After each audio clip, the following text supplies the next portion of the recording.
nuevo Marcos, capítulo 5, los versículos 21 al 43.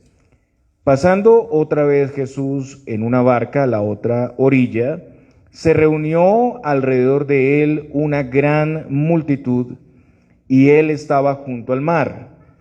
Y vino uno de los principales de la sinagoga, llamado Jairo, y luego que le vio, se postró a sus pies, y le rogaba mucho, diciendo: mi hija está agonizando, ven y pon las manos sobre ella para que sea salva y vivirá.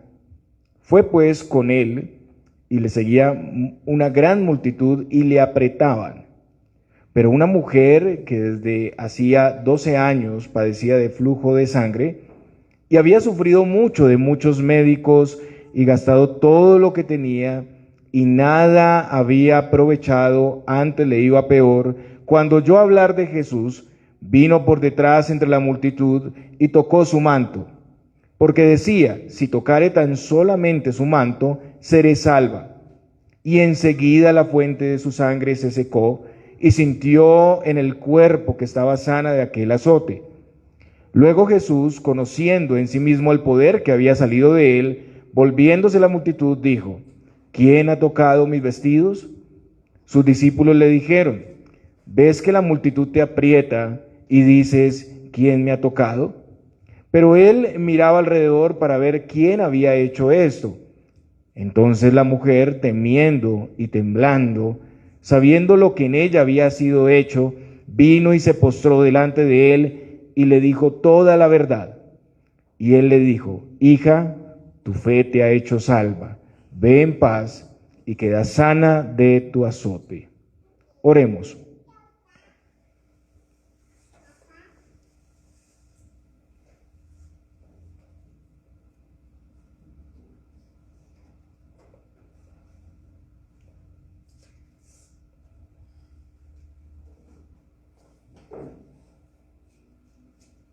Amado Dios, Padre Santo, te pedimos que seas bendiciendo tu palabra, Señor, que seas hablando a nuestras vidas, a nuestros corazones, que podamos discernirla correctamente, podamos entenderla y aplicarla en nuestras vidas. Rogamos la guía, tu entendimiento, tu discernimiento, Señor Dios, y tu gracia sobre nosotros. Te lo pedimos en Cristo Jesús. Amén. Podemos sentarnos, hermanos.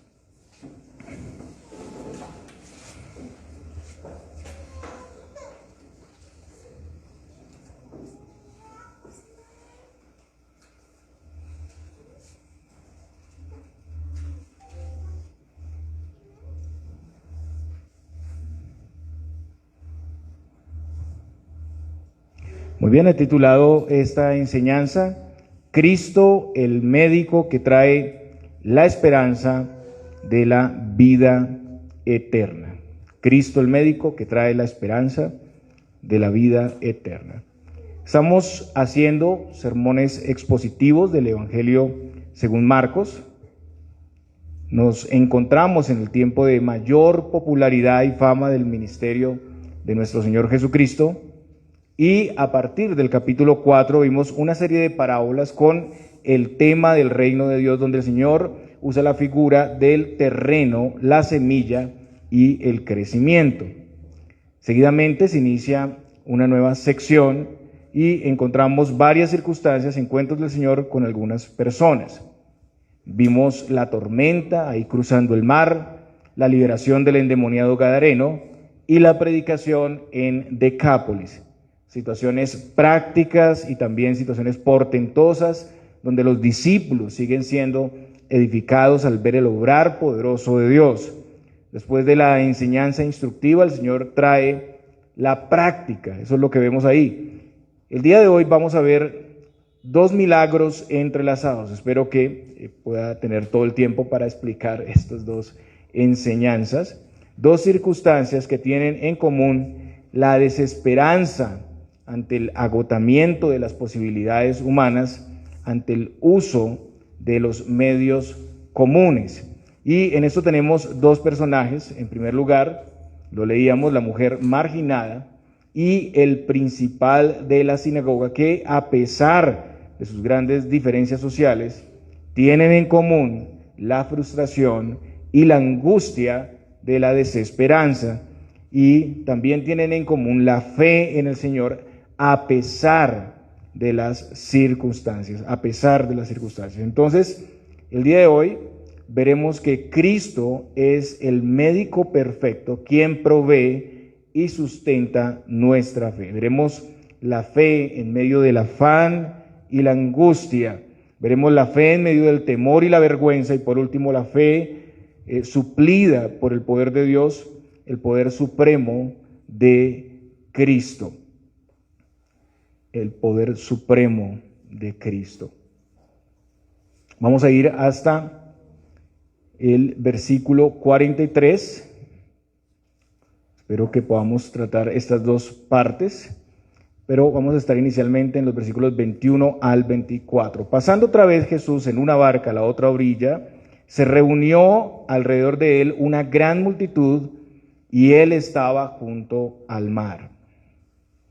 Entonces vemos aquí que el Señor retorna de nuevo en la barca al otro lado del mar de Galilea, y esta es la ladera occidental del mar, esto es cerca a Capernaum, y las multitudes, como antes, al enterarse de la presencia de él, pues vienen al Señor Jesucristo.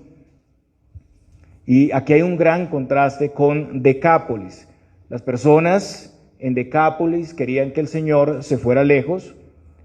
Solo el hombre que había sido liberado de los demonios quería estar con el Señor en la barca, pero aquí hay multitudes que están dispuestas a escucharle y están deseando ser tratados y restaurados por el Señor. En medio de todo esto tenemos dos personas con necesidades diferentes que vienen a Cristo en busca de ayuda. Estas dos historias están interconectadas. Está Jairo, el principal de la sinagoga, ese hombre, inferimos, se hace referencia aquí, pertenecía a la sinagoga en Capernaum. La sinagoga tenía tres oficiales principales. Uno era el principal de los ancianos. Era un consejo de tres ancianos, muy similar a lo que tenemos en el gobierno local de la iglesia con el consistorio. Y Jairo, con estos oficiales, participaba en el gobierno de la sinagoga, donde él tenía la responsabilidad de velar por el culto. Era el responsable de la distribución de las obligaciones y de ver que todo se hiciera decentemente, se hiciera con orden. Por todo eso, él, siendo el gobernador de la sinagoga, era uno de los hombres más importantes y respetados en la comunidad. Dado su lugar en esa sociedad como judío y por su cargo en la sinagoga, su testimonio era muy importante en el avance del reino. Este hombre viene ante Jesús y, postrado a sus pies, pide por su hija. Su hija tiene 12 años, su hija estaba agonizando, y él viene postrado en ruego. Él está reconociendo la supremacía, el poder del Señor Jesucristo. Está dándole el honor y el lugar que corresponde únicamente al Señor, quien es el Dios supremo, el único digno de recibir este tipo de reverencia. Este hombre tal vez tuvo que soportar el rechazo de muchos de sus amigos judíos, porque si bien algunos reconocían a Jesús, quienes tenían lugares de autoridad como Nicodemo, por ejemplo, estaban en un entorno de detractores, enemigos del Señor, y como Nicodemo en su momento se veían obligados a buscar a Jesús a escondidas, de noche, no públicamente. Pero este hombre ha dejado todo temor, ha dejado de lado toda crítica y viene a Jesús a plena luz del día y en medio de toda la multitud. Seguir a Jesús, hermanos, confiar y reconocer públicamente su poder, siempre implica perder algo. Jairo traspasó sin temor esa primer barrera. Tal vez pudo dudar, pudo sentir temor como cualquier persona. Recordemos que hacía poco un grupo de judíos, a pesar de todas las obras que había hecho, habían llegado de Jerusalén a blasfemar contra Jesús. que algunos de los suyos lo consideraban al Señor Jesucristo fuera de sí, ahí en Galilea, y sus hermanos ni siquiera para ese momento creían en el Señor. Pero Jairo tuvo que dejar todo eso fuera, tuvo que confiar, dar un paso arriesgado que podía implicar ser expulsado de la sinagoga, perder su lugar en la sociedad.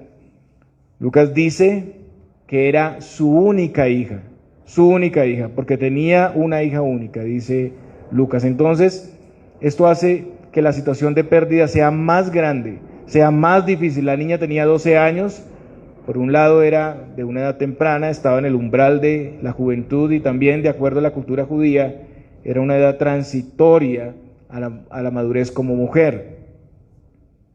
El fallecimiento de un hijo o una hija en cualquier edad es una terrible tragedia. Pero sobre todo en una edad temprana, hermanos, es una agonía indescriptible para esos padres.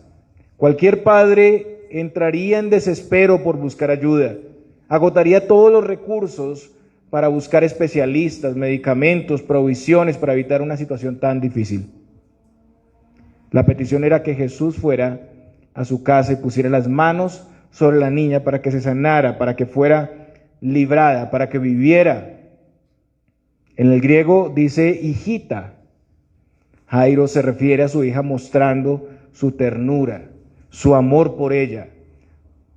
También se puede ver su preocupación, su angustia profunda, pero su confianza en el Señor. Jairo, viviendo en Capernaum, seguramente había presenciado la sanación de muchos. Incluso él pudo escuchar y ver a Jesús enseñar y obrar en la sinagoga.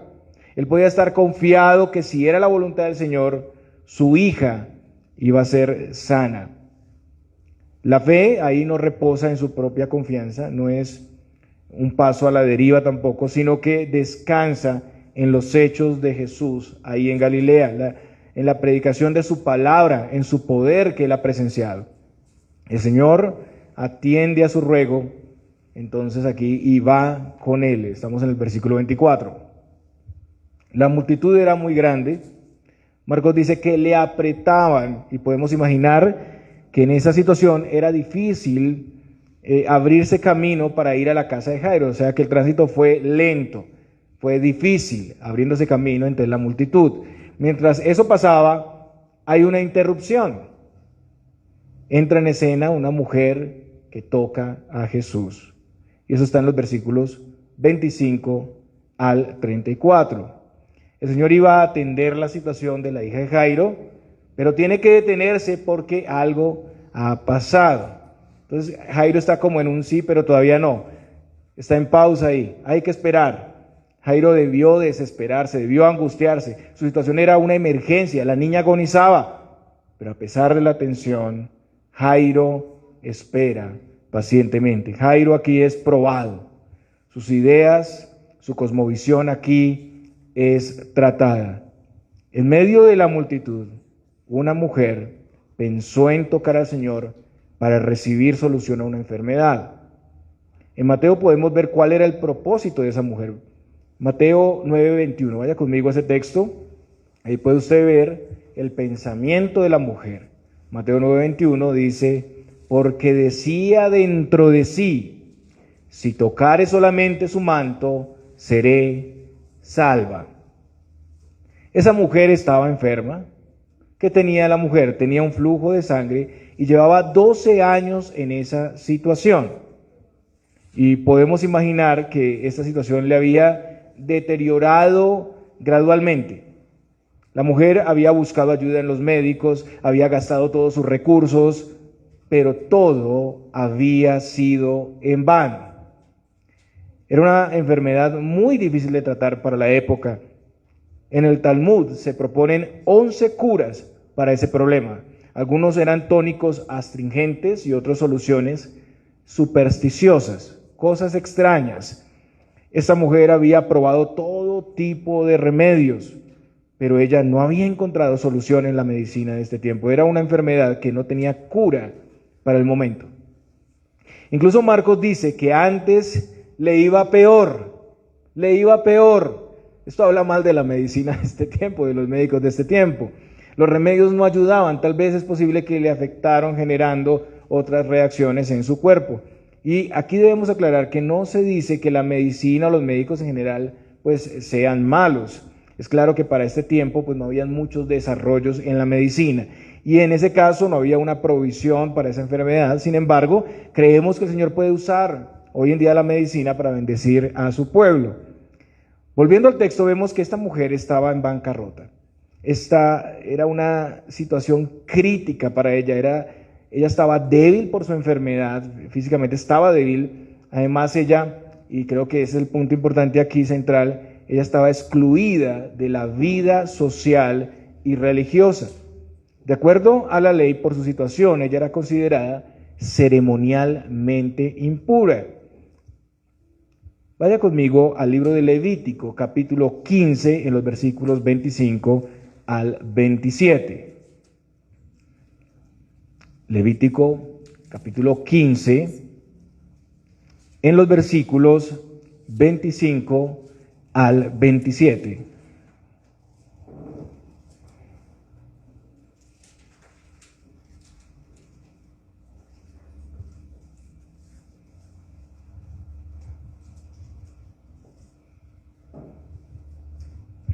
Y la mujer, cuando siguiere el flujo de su sangre por muchos días, fuera del tiempo de su costumbre, o cuando tuviere flujo de sangre más de su costumbre, todo el tiempo de su flujo será inmunda, como en los días de su costumbre. Toda cama en que durmiere, todo el tiempo de su flujo le será como la cama de su costumbre. Y todo mueble sobre que se sentare será inmundo, como la impureza de su costumbre. Cualquiera que tocare esas cosas será inmundo y lavará sus vestidos, y asimismo se lavará con agua y será inmundo hasta la noche. Entonces, como pueden ver ustedes, hermanos, siendo que su enfermedad era continua, esta mujer permanecía en inmundicia, relegada de la vida religiosa de Israel. No podía ir al templo, no podía adorar y servir al Señor. Sabemos que ella tuvo que oír de la fama del Señor, ella escuchó de su poder y tuvo esperanza en que Él pudiera ayudarla. De nuevo aquí la confianza reposa en hechos, en conocimientos concretos del obrar de Cristo. Sin embargo, ella no se acercó abierta y directamente como lo hizo Jairo, explicándole al Señor su problema, su necesidad. En esta situación, pues ella estaba relegada del ambiente público y ella sentía vergüenza de hablar abiertamente de esta condición, porque recordemos que de acuerdo a la ley no solo ella era considerada impura, sino todo aquel que la tocara. Y alrededor de Jesús había una multitud que, como vemos en el texto, apretaba, oprimía al Señor.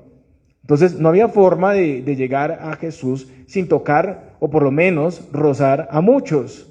Entonces, esta era una situación realmente imposible para ella. Esto generaría rechazo de la multitud. Inmediatamente todos se dispersarían y la señalarían. Entonces su plan fue simplemente ir por detrás y tocar su manto. En Lucas 8:44 vemos que dice el borde de su manto. Cualquier judío devoto llevaba una ropa exterior que tenía 4 flecos, 4 puntas, uno en cada extremo. Este era un manto cuadrado, era la vestimenta que todo israelita debía llevar. Números 15:38 habla sobre ese tipo de vestimenta con franjas en los bordes de su vestido que debían llevar los judíos, identificaba a los judíos. Y estos eran los flecos orla a orla del manto. Su propósito era que nadie se diera cuenta. Ella cree que con solo tocar su manto va a ser librada de la enfermedad. En su condición de impureza ella no podía permitir que él se diera cuenta. En su pensamiento, si un rabino era tocado por una mujer impura, eso sería algo crítico, irrespetuoso, irreverente. Además, como las demás personas, él quedaría también impuro. Pero esta era su última esperanza. Y al tocar su manto, el Señor le sanó instantáneamente. Ella misma se dio cuenta de su sanidad. Realmente, como dice Marcos, este era un azote para ella, era una enfermedad que la había atormentado por mucho tiempo y ahora ella es sana. Muchos sino la mayoría han explorado soluciones ineficaces y hasta soluciones absurdas en el mundo, en el pecado. Y a veces, en última instancia, vienen a Cristo. A pesar de eso, vemos que el Señor en su misericordia obra en los suyos. Y lo que vemos aquí es que la situación no pasó desapercibida. La mujer planeaba eso, pero el Señor se dio cuenta. Aunque estaba en una gran multitud que le apretaba y era difícil distinguir quién le había tocado, el Señor era consciente del poder que había salido de él. Ese no fue un toque accidental por la muchedumbre, poder salió de él, a alguien le tocó con fe. Y entonces él pregunta a la multitud, ¿quién ha tocado mis vestidos? Y los discípulos responden de una manera brusca, acelerada, como siempre, sin reverencia. Según Lucas, Pedro encabezó la respuesta. Lucas 8:45 dice, ¿quién es el que me ha tocado? Y negando todos, dijo Pedro y los que con él estaban, Maestro, la multitud te aprieta y oprime y dices, ¿quién es el que me ha tocado? Como si lo que pasara fuera obvio, ¿no? Responde él. Como cuando uno dice obvio, ¿cierto? Obvio. Pero no entendieron que el Señor hablaba de un milagro, de poder saliendo de él para restaurar a una persona. Entonces, él buscaba a la persona que lo había tocado y aquí podemos ver con claridad su humanidad. Entendemos que el Señor sabe todo lo que pasa, pero en alguna medida es misterioso lo que ocurre. Lo que sí podemos decir es que aquí vemos cómo el Señor, al buscar a la mujer, quiera dar a conocer a todos el milagro, la fe, exponer abiertamente, y desea conducir al receptor del milagro, a esta mujer y a todos los que están ahí y a todos los que escuchan la palabra para glorificar a Dios. Y hay una enseñanza grande aquí. Y entonces, a causa de la mirada del Señor y su pregunta, ¿quién ha tocado mis vestidos? Y además la respuesta irreverente de los discípulos, la mujer se presenta ante el Señor y reconoce el milagro. Marcos dice, entonces la mujer, esto en el versículo 33, temiendo y temblando, sabiendo lo que en ella había sido hecho, vino y se postró delante de él y le dijo toda la verdad. Ella temía, temblaba, y no era en vano. Por su condición era considerada impura, como habíamos visto, había tocado al Señor, sentía vergüenza por su situación, por el rechazo social.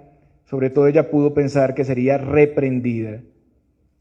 Ella ni siquiera habló con Jesús para pedirle ese milagro. Todo eso había sido así como en secreto y eso la llenaba en temor. Pero ella contó todo lo que hizo. O sea, relató la historia desde que llegó a la multitud ante el Señor. Y aquí es importante que pensemos qué reacción tendrían los judíos ortodoxos ante ese milagro. Pensemos por un momento. ¿Qué lugar tendría la purificación en todo esto? Recordemos que el que era tocado tenía que purificarse, ¿cierto? El Señor fue tocado y no la reprendió y no fue contaminado. El Señor actuó muy diferente a los rabinos y a los judíos de la época. El Señor dio un mensaje claro. Él no fue impuro por el toque de la mujer, pero Él sana y purifica a la mujer. Así como tocó al leproso, de la misma manera, el Señor no se contamina. ¿Cuál fue la respuesta del Señor? Y Él le dijo, hija, tu fe te ha hecho salva, ve en paz y queda sana de tu azote.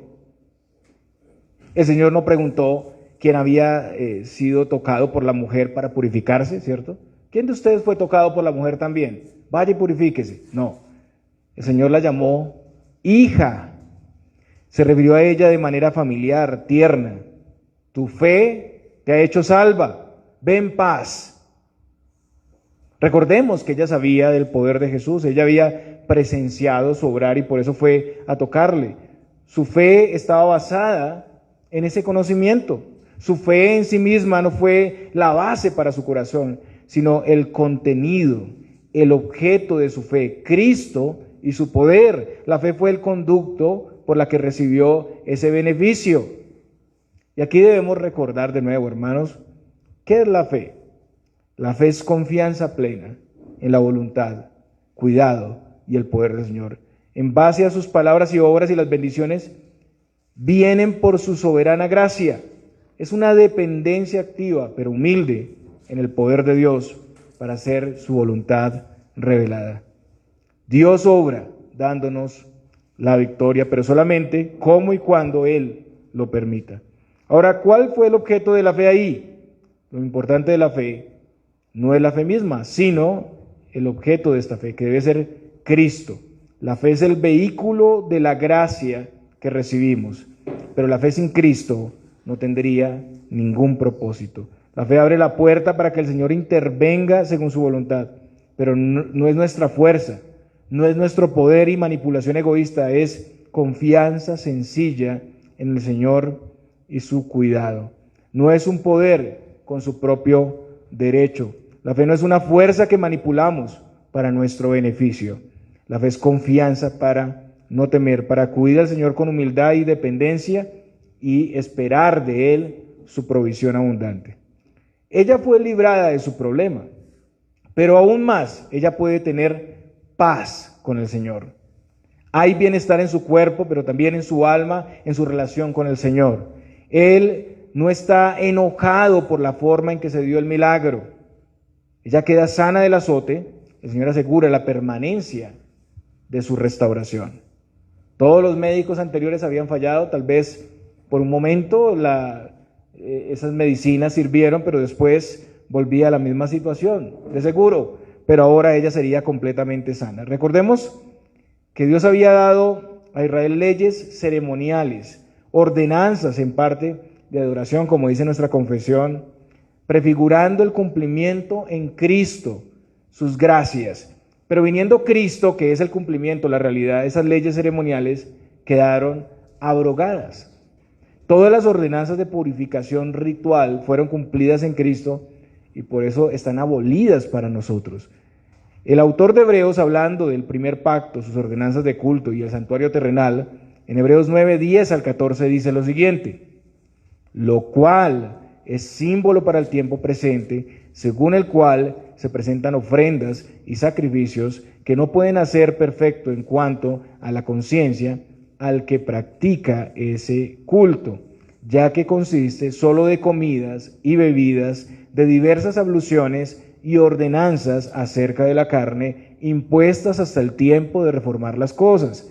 Pero estando ya presente Cristo, sumo sacerdote de los bienes venideros, por el más amplio y más perfecto tabernáculo, no hecho de manos, es decir, no de esta creación, y no por sangre de machos cabríos ni de becerros, sino por su propia sangre, entró una vez para siempre en el lugar santísimo, habiendo obtenido eterna redención.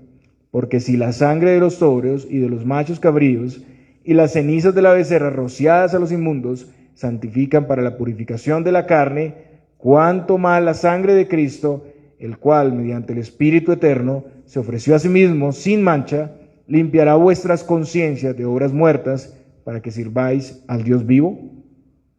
Entonces, en base a la obra de Cristo podemos acercarnos libremente al trono de la gracia y ser purificados. Cristo es la realidad, el que perdona y purifica. Tenemos acceso libre a Él. La mujer que ceremonialmente era impura ante la ley está ante la realidad que va a ser cumplida cuando Él muera en la cruz, que le provee purificación plena. Él es el sacerdote, Él es el sacrificio que satisface plenamente a Dios. El Señor venía a morir siendo el sacrificio para su purificación, como lo dice Isaías 53:4. Ciertamente llevó Él nuestras enfermedades y sufrió nuestros dolores, y nosotros le tuvimos por azotado, por herido de Dios y abatido. Recordemos que el Señor fue también bautizado por Juan en agua, con agua. En nuestro lugar Él fue bautizado, Él fue nuestro sustituto también ahí, porque Él no tenía pecado, pero en cumplimiento de toda la ley Él recibió el bautismo de Juan, para cumplir con toda justicia. Y hablaba de su sacerdocio y hablaba de todos los rituales ceremoniales que habían para su ordenación. Él es quien puede hacer a esta mujer apta, aprobada para la adoración por medio de la confianza en Él, dándole el perdón de todos sus pecados. Cristo en su obra nos trae purificación verdadera y permanente. Hermanos, tal vez alguno aquí, o cualquiera que me escuche a la distancia, ha estado como esta mujer. Todos estos encuentros con el Señor y estas señales tienen como propósito mostrarnos cosas muy relevantes de la fe, no solo las señales externas. Tal vez alguien aquí ha gastado todos sus recursos, sus esfuerzos, su energía para considerarse apto delante de Dios. Tal vez ha ido palpando, buscando el verdadero camino. Tal vez como esta mujer ha estado en la religión, cerca de la palabra, pero ha recibido diversas sugerencias, diversas ideas de cómo solucionar su problema, pero no ha tenido éxito. Y ha tomado varias avenidas. Tal vez el legalismo, tal vez el libertinaje, tal vez la indiferencia, pero cada vez se ha sentido más frustrado, más frustrada, más esclavizado, más lejano y perdido. Ahora, hermanos, Cristo está ante nuestros ojos. Él es el verdadero camino al Padre. Él es el sacerdote, el sustituto de su pueblo. Él ha venido para librarnos de soluciones ineficaces. Él ha venido para cumplir perfectamente las ritualidades que lo tipifican. Él viene a solucionar el problema que no podíamos solucionar nosotros. Él es quien quita nuestra inmundicia, nos hace aceptos, nos hace aprobados y lo hace gratis, libremente, porque nada podíamos hacer. Y Él nos da un estatus como a esta mujer, hijos e hijas por medio de la fe. Todo esto a costa de su propia muerte, la propia justicia de Cristo. Hermanos, hoy es día de salvación. Somos llamados al Evangelio sencillo de Cristo. Y aquí todo retorna al primer escenario, y es la petición de Jairo sobre su hija. Vamos a leer los versículos 35 al 43 de Marcos.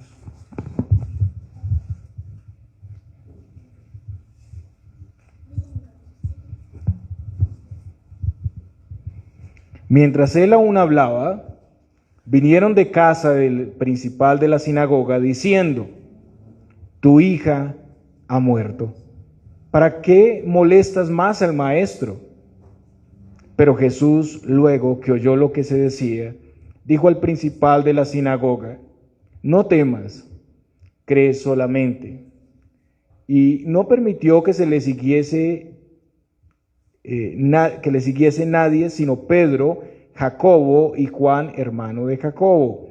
Y vino a casa del principal de la sinagoga, y vio el alboroto y a los que lloraban y lamentaban mucho, y entrando les dijo: ¿por qué alborotáis y lloráis?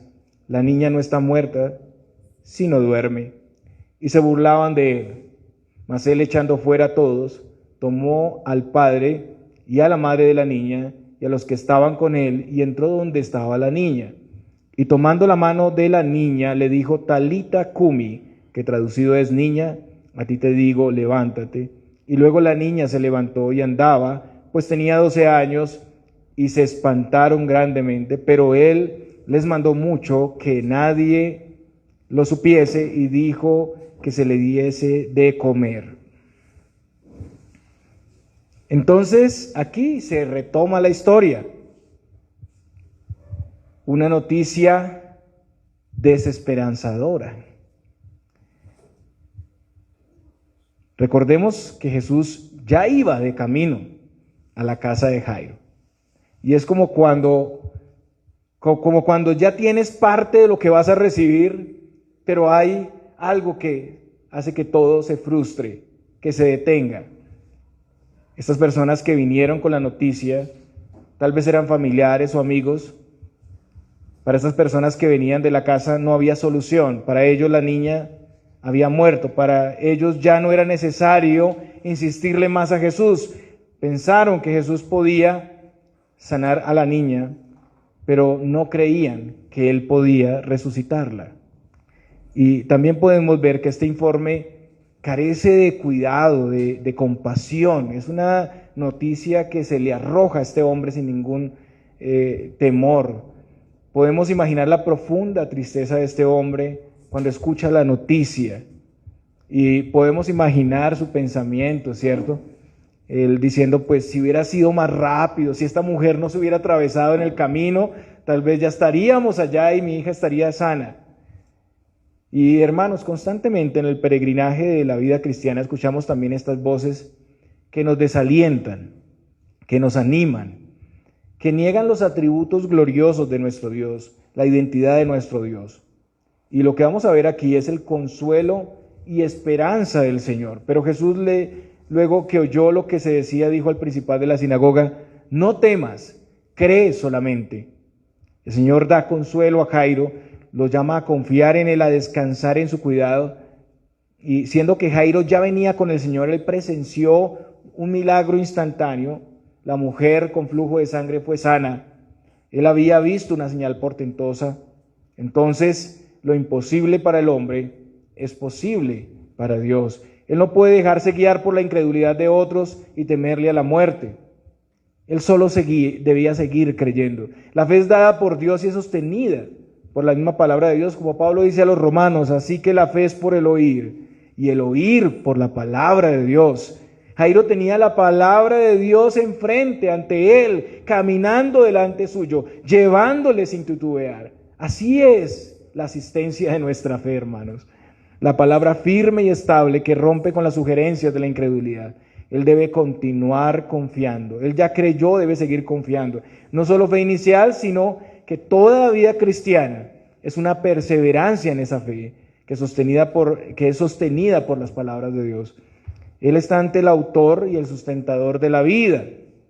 El Señor no ha desestimado la situación. Él sabía lo que sucedía con la niña. El Señor no llega tarde a las personas.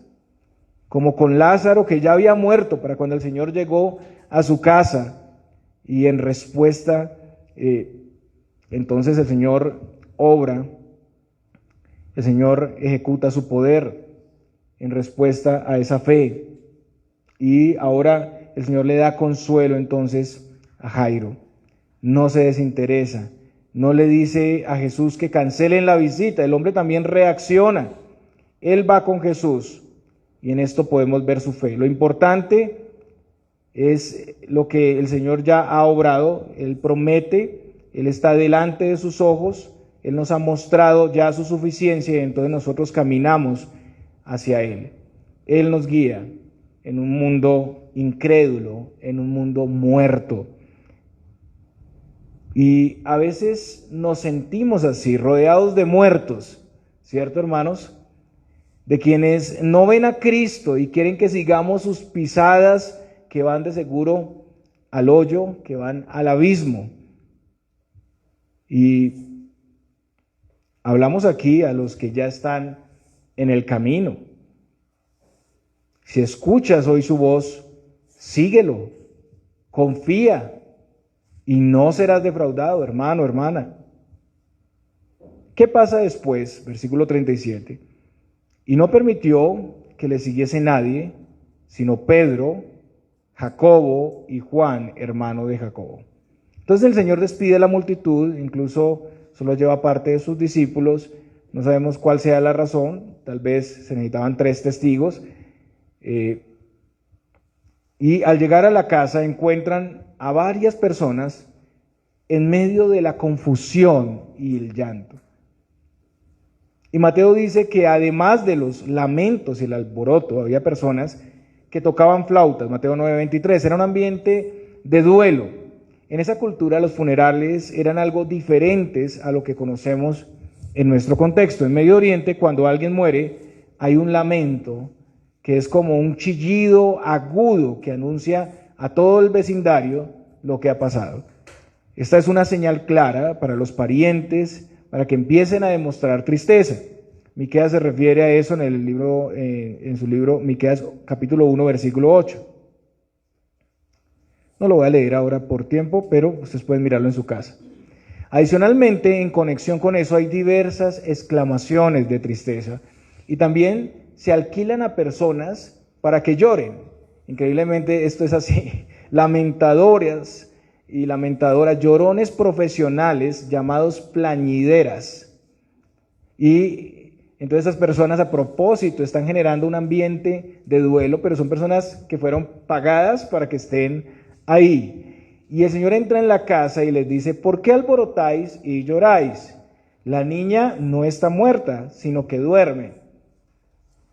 Y como respuesta a eso, pues ellos se burlaban de él. Versículo, estoy en el 53, bueno, en Lucas 8, 53 dice: y se burlaban de él sabiendo que estaba muerta. Ellos habían evidenciado la muerte de la niña, o sea, para ellos no había dudas de que la niña estaba muerta. No es muy claro, pero parece que el Señor usa este lenguaje de manera figurada, porque en Lucas 8:55 vemos que realmente la niña está muerta. Lucas explica en qué consistió el milagro y dice que el espíritu volvió a ella. En el versículo 55 de Lucas 8 dice: entonces su espíritu volvió e inmediatamente se levantó y él mandó que se le diese de comer. Entonces aquí vemos que la niña realmente estaba muerta. Es como en Juan 11:11, donde el Señor dice que Lázaro duerme. Para ellos la niña estaba muerta y realmente lo estaba. Pero para Jesús, el Dios Todopoderoso, era como despertar a alguien que estaba dormido. Él la resucitó, ellos vieron su gran poder, Él la llamó como se llama a alguien que duerme, y ella se levantó. Y esto solamente el Dios Todopoderoso lo puede hacer. En el versículo 40 leemos: mas él, echando fuera a todos, tomó al padre y a la madre de la niña y a los que estaban con él, y entró donde estaba la niña. Y tomando la mano de la niña le dijo: talita cumi, que traducido es: niña, a ti te digo, levántate. Y luego la niña se levantó y andaba, pues tenía 12 años, y se espantaron grandemente. Entonces saca a las personas de ahí, tal vez los que se estaban burlando estaban ahí también. Quedan los padres con Pedro, Jacobo y Juan y el Señor, y toma a la niña de la mano y le dice estas palabras, talita cumi, que son vocablos arameos. Marcos hace la transliteración al griego y traduce el significado: niñita o niña, a ti te digo, levántate. Y en primer lugar aquí vemos que ritualmente tanto la mujer con el flujo de sangre como la hija de Jairo estaban en una situación de impureza ceremonial. El que tocara a un muerto también debía purificarse, era igual. En segundo lugar vemos las palabras tiernas del Señor. Esta era la forma en que un padre o una madre despertaba a su hijo con cariño. Esa era la forma habitual. Era como decir: hijita, despiértate, hijita, levántate. Así lo hace el Señor. Entonces se levantó y caminaba, porque ya era grande, tenía 12 años. Entonces el milagro trajo vida instantánea, y la reacción es que se espantaron grandemente. Ellos vieron el gran milagro, su espíritu volvió a ella, estaba inerte a los ojos de todos. Ya se habían hecho los lamentos y los arreglos para toda la parte funeraria, se habían pagado a las plañideras para que vinieran a chillar y a llorar, pero ahora se levanta, camina y come. El anuncio estaba hecho, había invitación al funeral, todos estaban organizando un funeral. Algunos se burlaron, pero ahora cuando ven a la niña con vida están asombrados por el poder de Dios. Pero Él les mandó mucho, que a nadie lo supiere, y dijo que se le diese de comer. De nuevo tenemos aquí que el Señor no revelaba abiertamente a todos sus milagros, su revelación era progresiva. También en contraste vemos que en el caso del Gadareno se les mandó a hablar de la señal a los suyos, y aquí no. Hay una administración especial de las obras del Señor en algunos contextos, posiblemente por sus enemigos judíos, por los burladores, calumniadores, y porque todo esto podía acelerar la ejecución del Señor y todavía pues no era el momento, no era su hora. En su soberanía y providencia Él ordena entonces esto, y ellos debían obedecer. Y finalmente vemos que comer no fue una iniciativa propia de la niña, fue algo del cuidado del Señor. Seguramente mientras estuvo enferma ella no había comido nada y su cuerpo necesitaba fortalecerse. El Señor es el que conoce y anticipa nuestras verdaderas necesidades. El Señor usa los medios comunes como la comida que sus padres le pueden dar para que se alimente, así como también puede usar la medicina. Y aquí vemos con claridad el poder de Dios ante la incredulidad. Muchos creen y nos sugieren que Cristo no es suficiente para solucionar los problemas más grandes de la vida. Y pues nosotros entendemos que Él es el camino, la verdad y la vida. Las personas se burlaron al pensar que el Señor arrebataría de la muerte a la niña como despertar a alguien que duerme, cuando Él es todopoderoso y nada imposible para Él. El mundo nos nos llama a conformarnos a ese luto y tristeza de la vida sin Cristo. Pero Cristo cambia nuestro lamento en baile, hermanos. En conclusión, en esta enseñanza, en estos dos personajes y circunstancias que se entrelazan, vemos que a pesar de sus grandes diferencias sociales, tienen en común la frustración y la angustia de la desesperanza, pero también tienen en común la fe en el Señor a pesar de las circunstancias. Ambos por la fe han cruzado barreras muy difíciles, la exclusión ceremonial, la indignidad de una posición social elevada y el desánimo y la burla de los que no comprenden la identidad de Jesús como el Dios Todopoderoso. Aunque también podemos decir que en ambos su fe no es perfecta. Hay temores, hay necesidad, pero también hay confianza permanente. La mujer, al ser descubierta, aunque recibió el mensaje, está temiendo y temblando. Y el principal, cuando recibe la noticia sobre su hija, teme. Pero ambos son recibidos por el Señor. A ella le llama hija y a él le dice que continúe creyendo. Ambos estuvieron esperando en situaciones angustiantes. A veces somos puestos en esas situaciones, hermanos, donde generalmente exigimos, demandamos soluciones al instante, pero el Señor obra según su voluntad y obra en su tiempo. Y al igual para los dos hay una respuesta positiva que supera todas las expectativas. El Señor suple la necesidad de cada uno. A ella la integra a la sociedad y le da el estatus de hijo o de hija. A él lo cobija con la evidencia viva del milagro, evitando las burlas y trayendo asombro, cambiando su lamento en baile. Ritualmente, tanto la mujer como la hija de Jairo estaban en la misma situación de impureza ceremonial. El que tocara a un muerto también debía purificarse, igual que el que tocara a una mujer con flujo de sangre. Ellos venían por un milagro y salieron mayormente bendecidos, porque la palabra sanados se usa indistintamente también como salvación. Al final, nadie pudo juzgar a la marginada y nadie pudo cuestionar al principal de la sinagoga. Dios es el Dios de la marginada y del socialmente aceptado, porque realmente todos necesitamos de Cristo. ¿Con quién te identificas, hermano? Ya sea que te sientas lejos o cerca, Él siempre es el proveedor. Finalmente, la marginada y el principal ven la salvación y el gozo de Cristo. ¿Y tú en quién ves el gozo y la salvación? ¿Cuál es tu mayor frustración y angustia? ¿Cuál es tu desesperanza? Pensemos en esto, hermanos, cómo Cristo ha suplido perfectamente todo esto. ¿Qué barreras estamos llamados a cruzar en todo esto? La fe implica un costo, hermanos. Siempre hay algo que dejar atrás, ya sea el tema de la vergüenza ante la multitud como la mujer, o ya sea el respeto y el prestigio de este hombre. ¿Qué miedos y temores vienen a nuestra mente? Hermanos, acerquémonos confiadamente a Cristo. Él conoce y provee nuestra fe. Creamos a sus promesas, Él nos sostiene. Él es un sumo sacerdote que puede compadecerse de nosotros, a pesar de nosotros mismos, a pesar de nuestros miedos. Confiemos, nuestra fe es sostenida por el Señor. El Señor les bendiga, hermanos.